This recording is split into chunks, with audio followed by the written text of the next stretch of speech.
대구 경북 대표 시사 프로그램 강수영의 이바구 곧 시작합니다. 오늘은 월간 홍준표 이상원 편집장과 함께합니다. 안녕하세요. 안녕하십니까? 자, 홍 시장님이 대선 나가냐 안 나가냐 뭐 어쩌고 저쩌고 우리가 이제 이야기도 많이 했었고 한데 저는 뭐 무조건 나간다였고 저는 안 나갈 줄 알았어요. 안 나갈 줄 알았습니다만은 지금 움직임이 나가는 것을 계속 이제 연기를 피우고 있습니다. 제가 진짜 사과드립니다. 저는 홍준표 시장이 합리적으로 판단을 한다면 당연히 안 나가지. 왜 나가지? 이 생각을 했거든요. 홍준표 시장은 저는 합리적인 사람이라고 지금까지 생각을 했었나 봐요. 근데 최근에 보여준 언론 인터뷰와 오늘 또 아침에 올린 페이스북 글을 보면은 나가는 걸로 이미 마음을 굳혔는 것 같아요. 기정사실화하고 기정사실화하고 있어요. 이미 탄핵도 당연히 되는 걸로 이야기하고 있는 걸로 보이고 네. 왜 윤석열 대통령 지지자들이 홍준표 씨한테 뭐라고 안 하는지 모를 정도로 이미 탄핵을 기정사실화하고 있는 것처럼 보이는데 뭐 어쨌든 제가 정말 사죄드립니다. 안 나올 거라고 얘기해서. 그게 뭐 사실 문제라기보다는 당내의 어떤 기반도 없고 지금 이제 지난 경선 때 눈여겨봤지 않습니까? 그렇죠. 윤석열 대 홍준표 없고 경산 전국에서 현역 의원이 한 명 왔나? 그렇죠. 한 명인가 두 명인가. 예, 뭐 당내에서는 이미 완전히 시대착오적인 꼰대로 그냥 박혀가지고 홍준표 다 싫어해. 뭐 주변에 원래 뭐 친홍이라고 알려졌던 인물들도 다 지금 윤석열 대통령한테 가 있는 상황이고 경선 때도 그랬죠. 그러니까 뭐 가장 큰 약점이 홍준표 자신이다라는 이야기가 있을 정도니까 뭐 당연히 그것뿐만 아니라 저는 아니 8년 전에 이미 한번 경험했잖아요. 탄핵 대선을. 그럼 전 정말 저는 안 나갈 줄 알았어요. 소위 말해서 패전철이다. 이건 대도 안 한 싸움 자기가 이미 해봤기 때문에 그렇게 고생을 했는데 여기서 그냥 편안하게 있으면은 얼마나 마음도 편하고 몸도 편하고 좋아요. 누가 뭐라고 하나. 저기 알지도 못하는 뉴스민이라는 애들이 막 짹짹대고 있지만 뭐 신경도 안 쓰잖아요. 그냥 이렇게 있는 게 얼마나 좋은 일이야. 그래서 전 진짜 정말 대선에 출마할 거라고는 생각도 못해요. 저는 오히려 당연히 대구시장 재선을 할 거니까 그러면 앞으로 우리가 어떻게 대응을 해야 될까 이 고민을 하고 있었거든요. 그러니까 우리의 이제 시각 차이가 있었던 거지. 저 같은 경우에는 홍은 무조건 대권으로 출마할 가능성이 매우 높기 때문에 뉴스민의 시대가 온다. 이제 전국적 미디어로 나서는 홍이 대선 주자로 나는 순간 이제 대구에서 우리가 홍을 이제 여러 가지 홍 시장을 비판해 왔던 여러 가지 것들을 이제 발굴하시면 됩니다. 전국적으로 알릴 수 있는 기회가 될 것이다. 이렇게 우스갯소리를 했었는데 오늘부터 시작입니다. 사실 뭐 하긴 생각해 보면은 그 나이가 이제 1954년생인가 그래서 다음 대선까지 기다리기에는 너무 시간이 오래 걸리는 데다가 지금 뭐 이 얘기 하지 않습니까? 그래도 내 상대가 이재명이라면 난 땡큐. 그러니까 훨씬 구도가 쉽다. 그리고 이제 보수 괴멸이라고 하나 그렇다고 해서 그 보수 괴멸된 보수표가 이재명을 찍을 것인가? 나는 아니라고 생각해. 대항마만 있으면 얼마든지 그 보수표는 다시 복원될 거야라고 지금 생각을 하고 있는 것 같습니다. 그렇군요. 참. 뭐 그 사람 저 홍 시장의 생각이니까. 자, 근데 이번 내란 사태에 이제 홍 시장이 상당히 당황한 기색이 역력했다고 저는 봐요. 맞아요. 네. 처음에 이제 계엄령 선포됐을 때 이건 누가 봐도 너무 잘못된 거니까 뭔가 논평은 내야 되는데 이때까지 철저하게 숙였잖아요. 윤 대통령에게, 그렇죠. 윤석열에게. 코박콩이었죠. 코박콩이었고 이제 그게 뭐 물론 한동훈을 견제하기 위한 동기였다고 하더라도 이제 나는 보수 원류다, 주류다, 소나무 같이 지켜오던 원류다. 나는 배신자들과 달라. 이걸 지키기 위해서 이제 한참 후배인 윤에게도 그렇게 숙이고 했는데 계엄 때마저도 숙일 것인가 굉장히 관전 포인트였는데 해프닝이라는 단어로 그렇죠. 해프닝이라는 단어로 굉장히 축약을 했다가 이제 하루 이틀 3일 지나서 이제 국민들의 민심이 들끓으니까 이제 해프닝 정도로 했다가는 자기가 다칠 것 같다는 분위기가 된 거죠. 그러니까 이제 점점 이제 대통령이 질서 있게 물러나야 된다는 얘기를 합니다. 탄핵만큼은 안 된다. 근데 그렇죠. 탄핵은 반대. 질서 있게 퇴진해야 된다. 뭐 그래서 이제 마치 그 국민의힘 주류가 얘기하는 뭐 개헌이라든지 이기단추 개헌이라든지 이런 걸 마치 그 괴를 같이 하는 듯한 애매모호한 이야기를 하다가 최근까지 이제 점점 사태가 심각해지고 군에서 온갖 폭로가 많이 나오니까 이제 텄다. 윤석열은. 그러니까 갑자기 셋 다 나가라. 윤석열, 한동훈, 이재명 셋 다 꼴 보기 싫어. 이제 나만 짱이야, 다 쓰레기야 이런 태도로 이제 바뀌기 시작합니다. 제가 보기에는 시청자 입장에서는 이런 태도로 좀 변화된 것 같거든요. 그러니까요. 맥락이 어떻게 보입니까 이 태도? 맥락이 일단은 저는 이번에 홍준표 시장이 지금까지 저는 그래도 홍준표 시장이 꼰대긴 한데 꼰대고 좀 약간 권위주의적이고 이런 모습들이 있긴 한데 극우주의자라고는 생각을 안 했거든요. 극우주의자라고까지는 생각을 안 했는데 이번에 그 본색이 드러났다. 권력을 유지하고 지키기 위해서는 비상계엄 같은 것도 할 수도 있다. 지금처럼 윤석열 대통령이 밝힌 것처럼 야권이 어떤 입법 독재, 소위 그들의 표현대로 입법 독재 같은 걸 해서 국정을 힘들게 만들면은 비상계엄을 선언을 해서 뒤집어 엎어도 된다라는 인식을 드러내고 있죠. 그런 이야기를 해요? 인식을 드러내고 있죠. 그런 인식 모른 척 하지 마시고 그런 인식을 드러내고 있는데 이게 그 인식이 이렇게 이제 조금씩 이렇게 말씀하신 것처럼 높아지는 게 페이스북을 보면은 좀 드러나고 있습니다. 그러면서 이제 윤석열 대통령과의 이 관계도 정리를 하려고 하는데 그 관계 정리가 참 스스로도 이렇게 앞에 말이랑 뒤에 말을 연결해 놓고 보면은 말이 안 된다는 걸 아실 텐데 왜 이렇게 얘기하시나 싶을 정도입니다. 말씀하신 것처럼 처음에는 그냥 해프닝이다. 이거 문제 없다. 왜? 라는 입장이었다가 나중에는 뭐 직권남용 정도는 되는 일이지만 탄핵은 안 되고 질서 있게 퇴진시켜야 된다라고 이야기를 했잖아요. 그런데 이제 탄핵되고 나니까 용병이 탄핵된 거지 보수 진영이 탄핵된 건 아니다. 또 이렇게 얘기를 해요. 그러니까 이게 도대체 상황에 따라서 조금씩 변주를 주면서 자기한테 유리하게 계속 상황을 해석을 해서 보여주는 모습을 보여주고 있거든요. 윤석열 대통령과 관련돼서는 특히 그렇고 개헌과 관련되어서도 처음에 해프닝, 뭐 충정어린 선택, 뭐 이런 식으로 이야기를 하다가 최근에 12월 11일 날 이제 공식적으로 이 계엄과 관련돼서 뭐 내란 혐의가 있다라는 어떤 비판들에 대해서 자신의 견해를 밝히셨는데 사실 뭐 찾아보실 필요도 없이 12월 12일에 윤석열 대통령이 내놨던 담화랑 거의 내용이 똑같습니다. 그러니까 이건 충분히 할 수 있는 대통령의 권한이고 그렇기 때문에 내란이라고 볼 수 없고 또 내란을 하려면은 뭔가 찬탈할 권력이 있어야 되는데 이미 권력이 있는 사람이 무슨 찬탈을 하려고 하겠냐.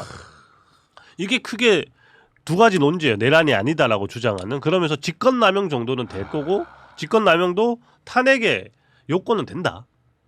그러니까 뭐 그건 어쩔 수 없는 일인데 어쨌든 내란이라고 할 수는 없다.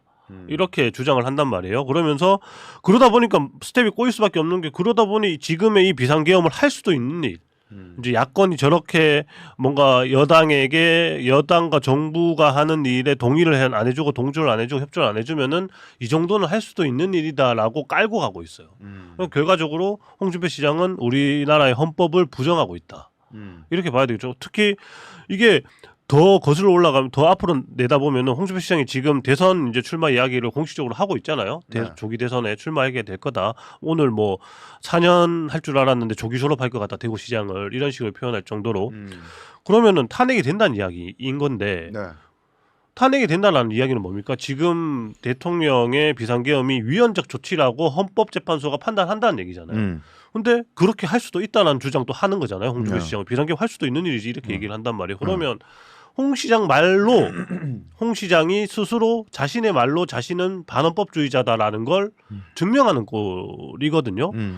그러니 이걸 어떻게 봐야 될까? 이분은 도대체 본인이 하고 있는 말이 무슨 말인지 알고 지금 하고 있을까 의문스러울 정도입니다. 그러니까 이거를 또 듣다 보니까 또 화가 확 치밀어 오는데 이게 지금 국민의힘 지금 중진들이 내는 메시지하고 홍 시장이 방금 말씀하신 메시지하고 비슷하게 이제 맥락이 흘러가는데 이 시청자분들이 진짜 이거 헷갈리면 진짜 안 되는 게요.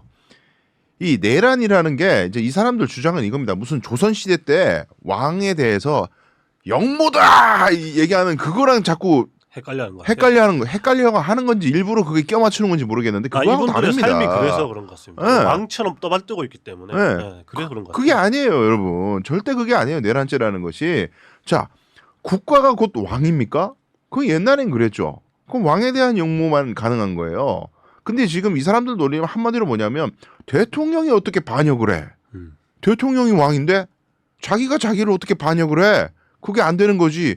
이따위 소리를 하고 있는 거예요. 지금 말도 안 되는 소리를 하고 있어. 지금 우리 내란죄가 보호하는 국헌이라는 것은 나라의 헌법 질서예요. 헌법 질서를 어지럽히는 거는 권력자가 제일 손쉽게 할 수 있어요. 권력을 쥐고 있으니까. 국군 통수권을 가지고 있으니까 나의 사익을 위해서 얼마든지 국군을 이용해가지고 국가기관을 무력화시키고 국회를 무력화시키고 그게 내란이에요. 그게 내란이야. 에? 왜냐하면 국가는 곧 국민이란 말이에요. 지금 대통령이 아니라 국민을 배신한 거라고. 아니 근데 뭘 자꾸 이상한 소리를 하고 있어. 언제적 얘기를 한 거야 도대체. 아니 그리고 율사 출신이면은 아이 그래도 지금 좀 법 공부한지 까마득해서 잘 모르겠으면 찾아보면 되잖아. 아 왜 자꾸 이런 헛소리를 하는 거야 도대체. 기본이 안 된 얘기예요 이건 도저히. 예 이어가시죠. 아 짜증나 씨.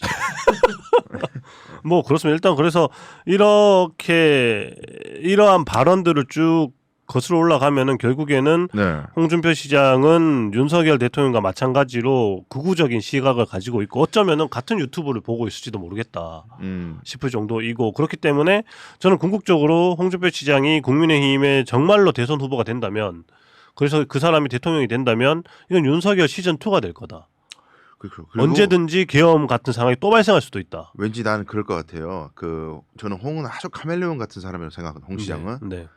그래서 이렇게 판을 보니까 계엄 선포되고 나서 대구라든지 구미 뭐 안동 이제 경북 쪽 대구 경북 쪽 여론이 물론 지금 뭐 분노하는 사람도 있지만은 대다수는 아유, 민주당이 오죽하면 이러겠냐 뭐 등등의 여론도 있잖아요. 그렇죠.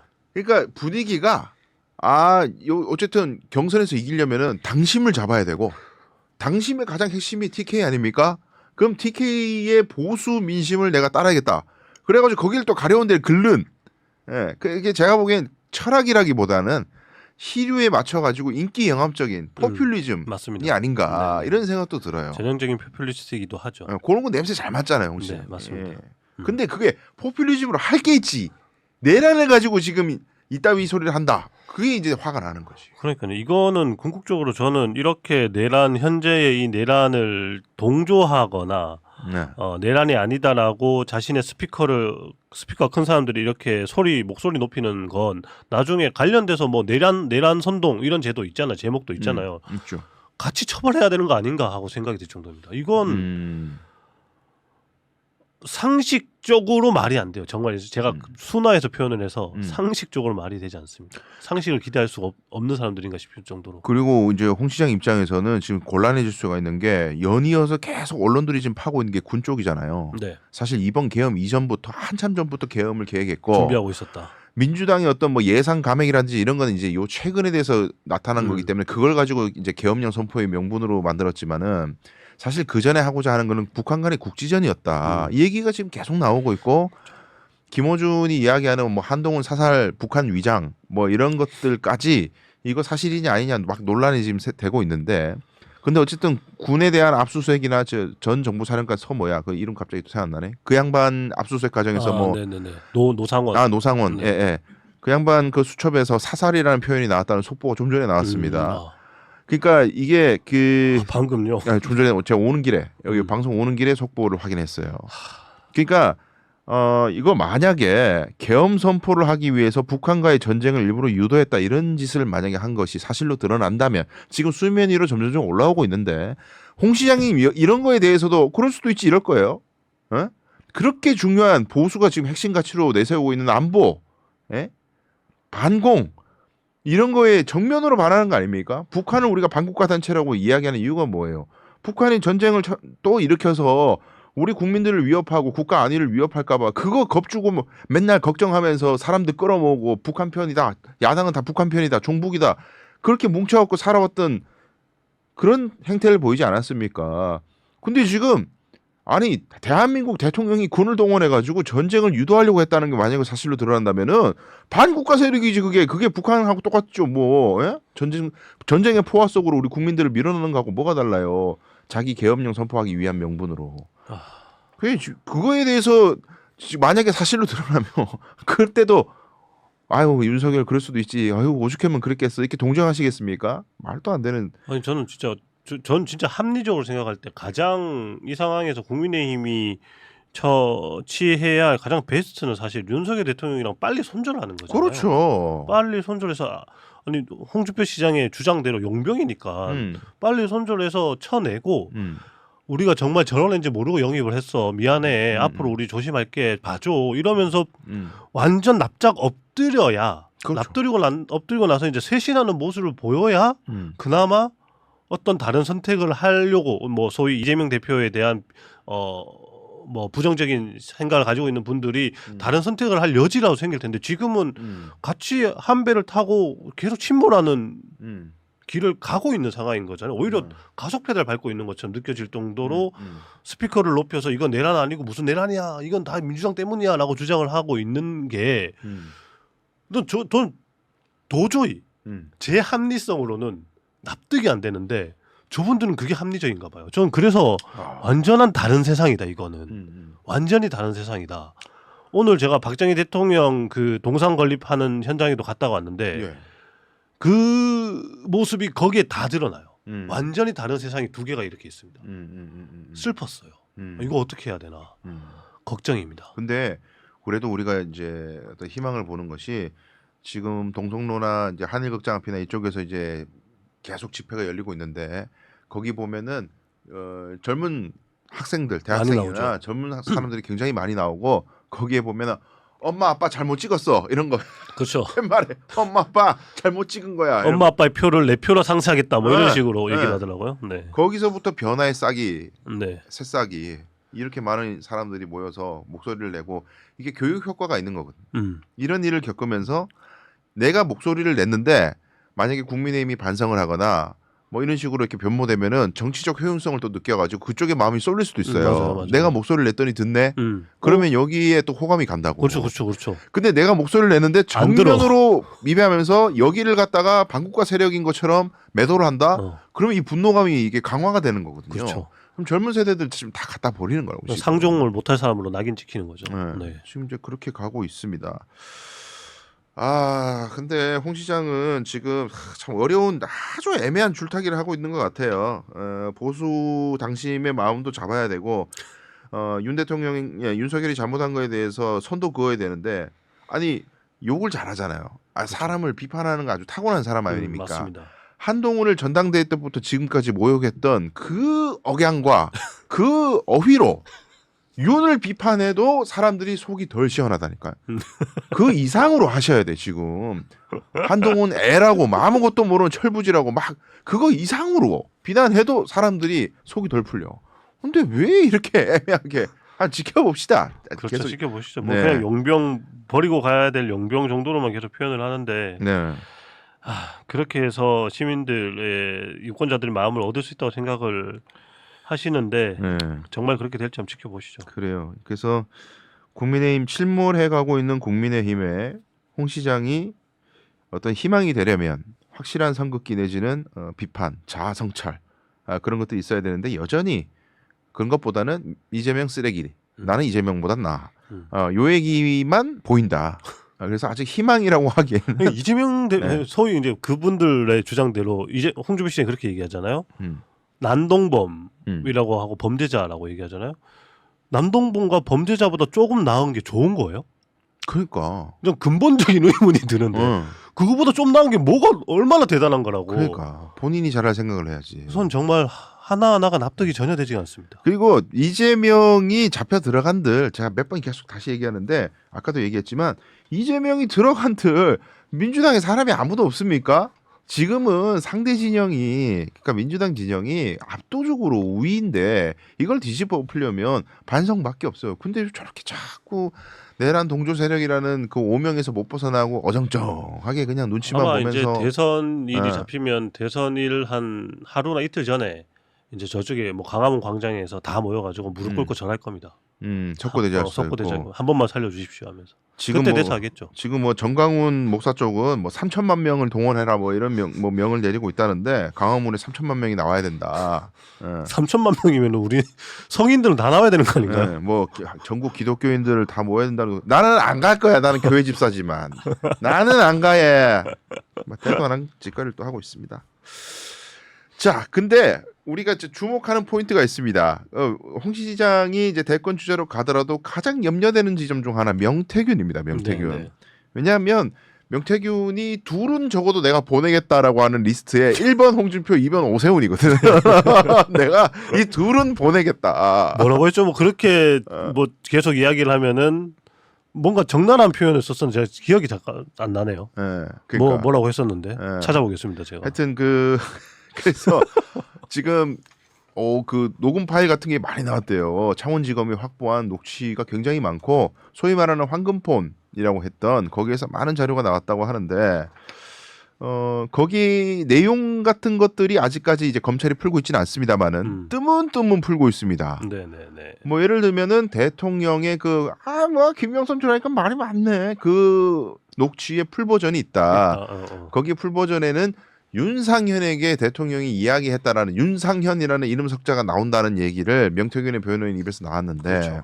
근데 그 녹취 원본이 뭐 언론에 풀리거나 그러진 않아요. 네. 검찰이 갖고 있는 게 어떻게 언론사에 나오겠습니까? 그러지는 못할 텐데 홍 시장에 관한 이야기가 검찰에서 언제 나오느냐, 나 이거 굉장히 궁금하거든요. 검찰에서 나올 수도 있고 어쨌든 지금 박주민 의원이 명태균 씨를 만나고 왔잖아요. 박주민 의원이 만나고 와서 라디오 인터뷰한 걸 들어봤는데 박주민 의원도 말을 이렇게 좀 아끼더라고요. 아직 대화가 온전히 끝나지 않았다. 뭐 그런 식으로 말을 아끼던데 그 카피본이 있을 수 있잖아요. 그럴 수 있죠. 카피본이 있거나 아니면 그 데이터를 옮겨놓은 어떤 다른 저장 장치가 있다거나. 그러니까 처남인가 어딘가에 다 맡겨놨다는 네네네. 얘기도 그런 이야기가 나왔잖아요. 나오죠. 그래서 네. 사실 처남이 가지고 있었던 것 같은데 그 자료가 그대로 민주당으로 넘어간다면 이건 뭐 사실 더불어민주당에서 이제 국민의힘 대선 후보를 결정하게 되는 상황이 벌어질 수도 있는 거잖아요. 그렇죠. 그렇게 될 수도 있을 것 같은데 어쨌든 지금은 홍준표 시장이 여전히 명태균 씨에 대해서 강한 입장을 밝히고 있는 것처럼 보이는데 잘 보면은 이것도 입장 변화가 있습니다. 그래요? 입장 변화가 있습니다. 제가 설명을 좀 해드릴게요. 네. 이걸 보면 이 양반이 뭔가 걸린 게 있긴 있구나 그래요? 싶어질 정도인데 저는 강경 일변도로 이놈 미친놈이고 사기꾼이다 이러시는 줄 알았더니 그게 아니에요? 아닙니다. 최근에 홍준표 시장이 밝힌 발언을 제가 소개 하나 해드리면 SNS에다가 쓴 건데 뭐 이번 민주당이 통과시킨 특검법에 명태균 논란이 포함되어 혹시 나도 연루되지 않았는지 걱정하는 분들이 많은데 명태균은 내가 30년 정치하면서 만난 수십만 명 중에 한 명일 뿐이다 라고 하면서 뭐라고 했냐면 나는 명태균을 모른다고 한 일도 없고 그와 전화통화 한 일도 없다는 말을 한 번도 한 적이 없지만 무슨 말인지 모르겠어. 전화통화 한 일도 없다는 말을 한 번도 한 적이 없는데 분명한 것은 그자는 질 좋은 사람이 아니라는 것을 진작부터 알고 있었기에 그자를 누구처럼 곁에 두고 부린 일도 없고 그자와 함께 불법 탈법한 일도 탈법한 일이 단 한 번도 없기 때문에 명태균 사건이 일어났을 때부터 자신 있게 그자를 정치부로 거풍쟁이의 사기꾼으로 단정해서 말할 수 있었던 겁니다 라고 얘기하는데 뒤에 건 사실 필요 없는 얘기고 앞에 모른다고 한 일도 없고 전화통화 한 일도 없다는 말을 한 번도 한 적이 없지만 나는 거짓말 한 적이 없다. 뭐 그 얘기를 하는데 사실 아니거든요. 그래요? 10월 달에 명태균 씨와 관련돼서 뭐라고 했냐면 문제 인물로 보고 애초부터 접근을 차단했던 인물이다라고 했어요. 애초부터. 문제 인물로 보고 애초부터 접근을 차단했대. 제가 페북에 올라온 글이잖아요. 올라온 10월 달에 올라온 글입니다. 애초부터 접근 차단했는데 최근에 올린 글에서는 모른다고 한 일도 없고 전화통화를 한 일이 없다는 말을 한 번도 한 적도 없다 이렇게 얘기를 해요. 그렇게 얘기했고 10월 달에 그렇게 얘기했고요. 그리고 나서 12월 들어서 조금 더 이야기를 하는데 명태균과 엮어보려고 온갖 짓 다 하지만 아무것도 우리하고 연결된 것은 없을 거다. 샅샅이 조사해보라고 이렇게 또 자신 있게 얘기했어. 12월 1일까지만 해도. 그런데 이 다음날 가서 명태균 브로커 행각 논란에 다른 사람과는 달리 왜 나하고는 직접 접촉이나 전화통화 논차 나오지 않을까요? 이런 이야기도 했어요. 그런데 그러고 나서 이제 뭐가 나왔냐면 이 사람의 측근 중에 측근이라고 알려진 박재기 씨의 전화통화 내용도 이 무렵에 공개가 됐고 박재기 씨가 명태균 씨가 운영하고 있는 걸로 사실상 운영하는 걸로 알려져 있는 그 여론조사 기관에다가 연구단체에다가 돈도 1억 원 정도 빌려줬다더라라는 이야기도 공개가 됐습니다. 그런데 그러고 나서 이제 여기 이때까지만 해도 전화통화 노차 나오지 않을까요라고 자신 있게 얘기했지만 오늘 최근에 와서 갑자기 전화를 한 적이 없다고 말한 적이 없다. 전화 통화를 했다는 거죠. 이러면 이 정도 되면은 그런 차원의 이야기를 하고 있는 상황이기 때문에 이 명태균 씨와 관련돼서 홍준표 시장이 앞으로 어떻게 말을 바꿔갈지 지켜보시면 아마도 많은 어떤 변화들을 알 수 있지 않을까 하는 생각이 좀 듭니다. 이게 저는 그런 생각이 드는 게요. 그 홍 시장이 명태균과의 어떤 관계를 이어가면서 어떤 정치적으로 의견을 뭐 듣든 뭐 혹은 여론조사를 활용하든 뭔가 있었다면은 경남도지사 시절일 가능성이 있어 보이거든요. 네네네. 왜냐하면은 그 이후에 뭐 사실 홍준표 정치 인생의 질곡을 쭉 보면 그 이번 대구시장 뭐 공천 받은 데 있어가지고 무슨 뭐 경선을 엄청 치열하게 치러서 뭐 여론조사 결과를 막 이렇게 조작해가지고 되고 그럴 필요성이 없었어. 대구시장 나갈 때는 네. 그 전에 뭐 수성 거기 저기 무소속으로 당선될 때는 무소속으로 당선됐기 때문에 글쎄요 뭐 그때 여론조사를 뭐 돌려가지고 했다. 근데 그렇게 보기에는 그때는 워낙 그 이인선이라는 경쟁 약체와 붙었었기 때문에 그런 거고 거기에 무슨 여론을 조작해가지고 그렇게 할 필요성은 저는 거의 현실적으로 없다고 생각하거든요. 근데 이제 예전에 경남도지사는 구도가 어땠는지 모르겠지만 그때 만약 개연성이 있다면 그 시절일 가능성이 있다. 근데 최근에 아닐까? 12월 3일에 뉴스타파가 네. 공개한 내용이 있는데 그 앞서서 제가 말씀드렸던 박재기 씨가 지난 대구시장 선거 2022년 6월에 대구시장 선거를 앞둔 상황에서 강혜경 씨한테 전화해서 대구시장 퍼센트 블루 주의소라고 말한 녹취록이 공개가 됐습니다. 그러니까 미래한국연구소 측에 대구시장 선거와 관련된 여론조사를 의뢰했거나 아니면 어떤 모종의 거래를 하고 있었던 걸로 추정되는 멘트인 거죠. 이 박재기 씨가 홍 시장의 최측근이거든요. 그런데 홍 시장은 물론 그렇게 주장을 하고 있어요. 박재기는 우리 캠프에 온 적은 없다. 우리 캠프 공식적인 구성원이 아니었다. 이렇게 주장을 하거든요. 그런데 뭐 홍 시장 그렇게 주장을 하는데 이미 뭐 대구의 정치를 취재하고 있는 뭐 거의 대부분의 기자들도 그렇고 정가에 있는 사람들은 박재기 씨가 사실상 캠프의 자장 역할을 했다라고들 다들 알고 있어요. 지금도 대구 모초에 사무실을 두고 홍준표 시장을 돕고 있다는 이야기가 나오고 있고 초반에는 대구 상공회의소 상금 부회장에도 보내려고 했는데 여의치 않아서 못 보냈다는 이야기도 있었거든요. 그냥 그 정도로 박재기 씨와는 홍준표 시장이 매우 친근한 관계, 친밀한 관계에 있는데 그런 인물이 2022년 6월 대구시장 선거 무렵에 강혜경 씨에게 전화해서 대구 퍼센트 불러주이소라고 이야기했다라는 거는 의미심장하죠. 그러면 그때 당시에 홍 시장의 공천에 있어서의 가장 큰 위협이랄까? 네. 경쟁자. 누굽니까? 김재원 최고인가요? 김재원 최고도 있었고 그때 당시에 가장 그 홍준표 시장 캠프에서 뭐라고 해야 될까요? 경계했던 건 김재현 최고와 유영아 의원 간의 지금 변호사 간의 단일화였죠. 단일화였습니다. 그래서 제가 알기로는 그 단일화를 무산시키기 위해 무단하게 노력했다고 알고 있습니다. 무산시키려고 노력을 했다고? 위해서 무단하게 노력했다고 알고 있습니다. 네. 그 김재현 최고는 제가 보기에는 홍 시장이 이제 대권 주자로 나서서 내년에 이제 뭐 3월이든 2월이든 이때 시장직을 던지면은 보궐선거에 출마할 가능성이 저는 있어 보이거든요. 네네. 김재현 최고가 지금 최고위원 안 나오고 싶었는데 나갔어요. 등 떠밀려가지고 네. 자기는 무직이야 거기서 물러나면. 근데 뭐 자꾸 지도부 다 날아가는 분위기니까 어쩔 수 없이 물러났단 말이에요. 네네.